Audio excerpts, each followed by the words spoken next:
कि देखिए दिल्ली, मेरी बात सुनिए कि वो फ्री की रेवड़ी कब तक बांटेंगे, और फ्री की रेवड़ी दोनों ने काम किया है इस दिल्ली क्षेत्र में। फ्री की रेवड़ी बांटने का काम कभी भारतीय जनता पार्टी और अमित शाह और क्या कहते हैं मोदी जी, केजरीवाल जी का विरोध करते हैं रेवड़ी पे, और उसी रेवड़ी को ले जाके गुजरात में बांट देते हैं कि कई पूरे परिवार के 15 सदस्यों के नाम काट दिए गए वोटर लिस्ट। बहुत जगह आपको देखने को मिला होगा, कहीं 15 में से 2 का नंबर आया है कि अब प्यार की नजर है ना टूट चुकी है। जो सवाल हो गया ना बिल्किस बानो पे क्यों नहीं पूछते, किस बात पे आप सवाल करना चाहते हैं? क्या कहना चाहेंगे? गुजरात लेते केजरीवाल से दिल्ली जा रही है, ये ध्यान रखिएगा आप। दिल्ली क्यों जा रही है? दिल्ली जा रही है। दिल्ली में जो आज एक चीज बताइए कि परसिमन लेके आती है भारतीय जनता पार्टी, और नागपुर से वो ड्राफ्ट चलता है, ठीक है। दलित, माइनॉरिटी, अल्पसंख्यक सबको रगड़ते हुए, सबको क्या कहते हैं एक डंडे से हाँकते हुए भाजपा परसिमन पे 272 वार्डों से 250 बाढ़ कर देती है, ठीक है, 250 बाढ़ कर देती है।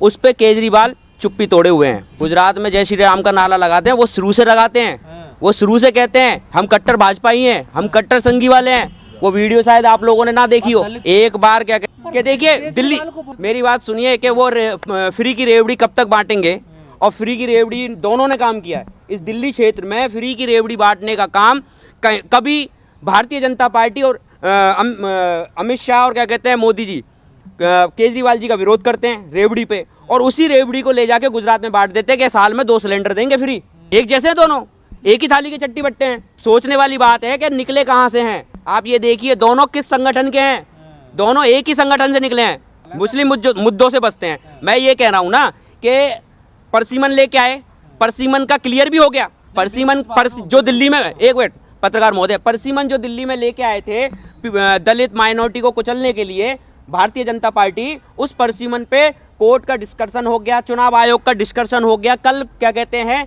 कल केजरीवाल जी उस परसिमन पे बोलते हैं, मतलब डिस्कशन पूरा होने के बाद में, रिजल्ट आने के बाद में, जो उन्होंने खाना पूर्ति करी थी भारतीय जनता पार्टी ने, उसको क्लियर करने के बाद में, चुनाव आयोग ने जब क्लियर करा, तो उसके बाद में केजरीवाल जी बोलते हैं, एक प्रेस कॉन्फ्रेंस में बोलते हैं कि नहीं ये ऐसे लेके आए हैं, परसिमन लेके आए हैं, दलित को, मुस्लिम को, अल्पसंख्यक को दबाया जा रहा है। मैं ये क्या कह रहा हूँ, पत्रकार महोदय आपके सवालों का एक जवाब दूंगा, पर ये बताइए, मैंने केजरीवाल जी से एक सवाल किया है कि हम कोर्ट जाएंगे।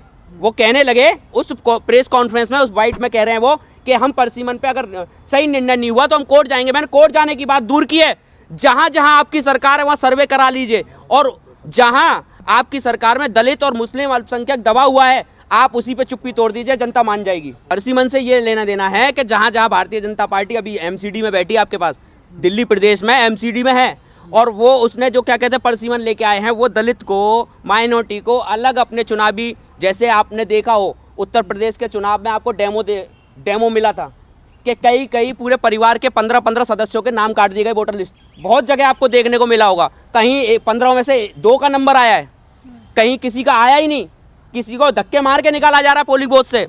तो वो आपको डेमो दिखाया गया था, और आने वाले वक्त में कई जगह, अभी 24 में वक्त है, 24 में अभी बहुत वक्त है, 1.5 साल पूरा 1.5-2 साल पड़ा हुआ है।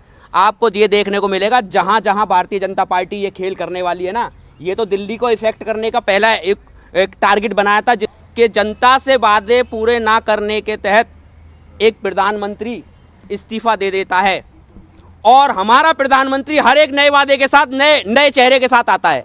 हमारा प्रधानमंत्री हर बार एक नया एजेंडा, नया जुमला, नया वादा लेकर सत्ता में आता है। बताइए 15 लाख आपके अकाउंट में आ गए भाई साहब। भुखमरी में भी 107 पे हैं, भूलना नहीं, भुखमरी में भी 107 पे हैं। क्यों मजबूत हो रहा है? डॉलर मजबूत नहीं हो रहा है, डॉलर डबल हो गई है। प्याज भी 50 की 2 किलो बिक रही है। प्याज के भाव उनको नहीं पता। अरे ना, उनसे बात, अभी वीडियो वायरल हुआ ना, उनसे एक सवाल भी कर लीजिए ना कि वो सब्जी लेने के लिए कितने लोगों को लेके जाते हैं और कितनी किलो सब्जी लाते हैं वो। ये भारतीय जनता पार्टी की जो प्रचार की और प्रसार की नीति है ना, कि करना कम और दिखाना ज्यादा, तो उसी पर वो क्या कहते हैं 2 बार जीत चुके हैं और 2 बार सत्ता में आ चुके हैं। जनता समझ रही। पंडित जी मुसलमान है क्या? अभी आपसे पहले उन्होंने नहीं, मैं क्या कह रहा हूँ पंडित जी, मेरे जैसे, मैं ये नहीं कह रहा कि मुसलमान, इस सरकार की नीतियों को जो गलत समझता है वो इस देश में रहने वाला नागरिक उनका विरोध करता है। ठीक है, मैं क्या कह रहा हूँ, अभी जो गौतम एक मंत्री जी जिनका इस्तीफा लिया गया अम्बेडकर की 22 प्रतिज्ञाओं पर है, वो तो मुसलमान नहीं है, वो तो मुसलमान नहीं है। मुझे ये बता दीजिए, उन्होंने भी तो विरोध किया है। उनके साथ में कितने संगठन साथ में, कितने लोग उनके साथ में खड़े हुए हैं? क्या नहीं, इस पे सवाल किया है ना, इस पे तथ्य क्लियर करें। नहीं, मेरी बात सुनिए ना, मेरी बात सुनिए। भाजपा इस पे पहले तो तथ्य क्लियर करे कि वो अम्बेडकर साहब को नहीं मानते, ठीक है, तब उनका विरोध करें, वो उन 22 प्रतिज्ञाओं को विरोध करें, ठीक है। और रही क्या कहते हैं केजरीवाल की बात, कि केजरीवाल क्यों आ रहे हैं, कि केजरीवाल के ही तो क्या कहते हैं वो मंत्री पद पे थे, तो उनको तो विरोध करना था कि कहीं से आज केजरीवाल हर अपने मुद्दे से ऐसा पल्लू छिटक लेते हैं कि पुलिस उनके हाथ में नहीं होती है। दिल्ली दंगे होते हैं, पुलिस उनके हाथ में नहीं होती। मरकज का होता है, वो खुद FIR कराते हैं, ठीक है। JNU में हमले होते हैं, बच्चे पीटे जाते हैं, सर फट जाते हैं, उनके हाथ में कुछ नहीं होता है। ईंट लगाई गई है और सिर्फ पेंट से सजाया गया उनको। सारे जो आज ये बताइए, पुरानी दिल्ली से लेकर और आप ले जाइए लोनी तक, पूरे लोनी के अंदर कौन सी दिल्ली की जगह है जो खुद ही नहीं पड़ी? कौन सी दिल्ली की जगह जो खुद ही नहीं पड़ी है? काम हो रहा, कब होगा? ये काम कर क्रेडिट लेते हैं मोदी जी और केजरीवाल जी। अब आपको बात बता देते हैं, दिल्ली दंगे से दिल्ली प्रदेश का सबसे पहले इनकी सरकार कहाँ थी? दिल्ली प्रदेश में। दिल्ली प्रदेश के मुसलमानों को इन्होंने भ्रमित करके प्रदेश हासिल कर लिया।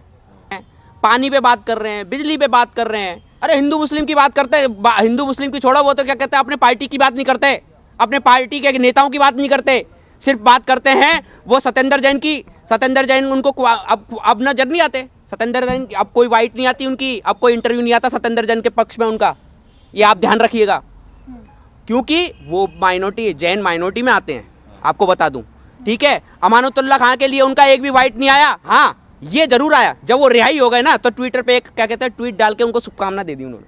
एक वाइट नहीं आई उनकी, एक बयान नहीं आया। हाँ, वही तो मैं कह रहा था कि वो तो खुद मोहर लगा रहे हैं, वो तो खुद मोहर लगा रहे हैं कि मैं तो खानदानी क्या कहते हैं, मेरे तो पैदाइशी क्या कहते हैं, हम तो बीजेपी वाले हैं, संघ वाले हैं।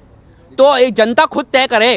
कहा है साफ कहा है, मैं दिखा दूं, वीडियो मेरे पास है कि अब प्यार की नजर है ना टूट चुकी हैं। जो सवाल हो गया ना बिल्किस बानो पे क्यों नहीं पूछते, तो वो जो क्या कहते हैं स्टार्टिंग का प्रचार था ना, वो जरूर मुसलमानों ने सुना है। मैं कहता हूं कि एक भी रैली आज हुई हो, कल हुई हो या आने वाले कल में होने वाली हो, एक का भी सर्वे निकाल लीजिए कितनी क्या कहते हैं दलित और माइनॉरिटी उसमें भाग लिया है। माइनॉरिटी जा रही है बस कांग्रेस के साथ ठोक बजा के, बहुसंख्यक कांग्रेस के साथ जा रहा है, राहुल गांधी के साथ जा रहा है, भारत जोड़ो यात्रा के उठाती है मुसलमानों के। किस वक्त नहीं उठाए, किस वक्त नहीं उठाए?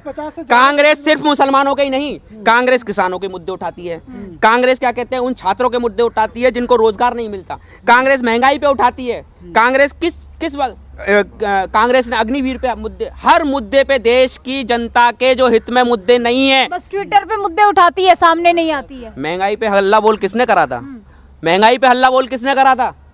कांग्रेस ने। एक भी विपक्ष अगर कांग्रेस के साथ आके हल्ला बोल कर लेता ना, तो शायद इनको क्या कहते हैं सिलेंडर के दाम 1100 से लेके 1000 पे तो लाते। अगर एक भी विपक्ष खड़ा होके कांग्रेस के साथ में हल्ला बोल करता, और उस हल्ला बोल का ही ये पूरा प्रपोजल था जो इनको झटके लगे। गुजरात के मुसलमानों से एक ही गुजारिश करना चाहूँगा मैं अपनी तरफ से कि मेरे भाइयों भटक लिए 14 से लेकर और आने वाली 24 तक, ये पूरे 10 साल हम लोग भटक लिए हैं। अब अपने आप अपने ईमान में, अपने गिरेबान में झांक के देखो कि हमें किसके साथ जाना चाहिए, किसके साथ जाना चाहिए। मैं बताऊं, देखिए मेरी बात, मैं कांग्रेस सपोर्टर हूं, वो मेरा वैचारिक अपना पर्सनल है। आप केजरीवाल के हो या किसी वाल के हो, किसी के भी हो, वो आपका वैचारिक है।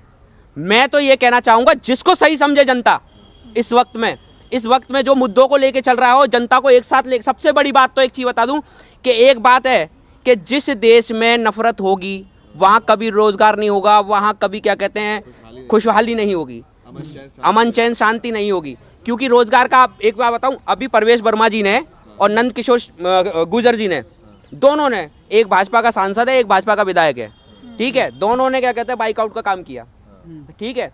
और हमने खुद उस बाइकआउट को धरातल पे जाके जमीनी तौर पर अपने हिंदू बहुसंख्यक दलित भाइयों से बात करी कि क्या आप मेरे साथ रोजगार नहीं करना चाहते। मैंने अपने ऊपर बात करी, मैं किसी जनता की और की बात लेके नहीं चलता इस बात में, क्योंकि मैं भी मुसलमान हूं। अगर बाइकआउट होगा तो सारे समाज के साथ मेरा भी होगा। तो मैंने खुद अपने ऊपर बात करी कि मेरे साथ रोजगार नहीं करना चाहते। वो साफ कहते हैं कि इस देश में जो है ना, हिंदू मुस्लिम सिख ईसाई एक साथ रहते हैं, और एक साथ जो शुरुआत से इस देश की जब रचना रची गई है तब से क्या कहते हैं लेन देन का मामला शुरू से रहा है।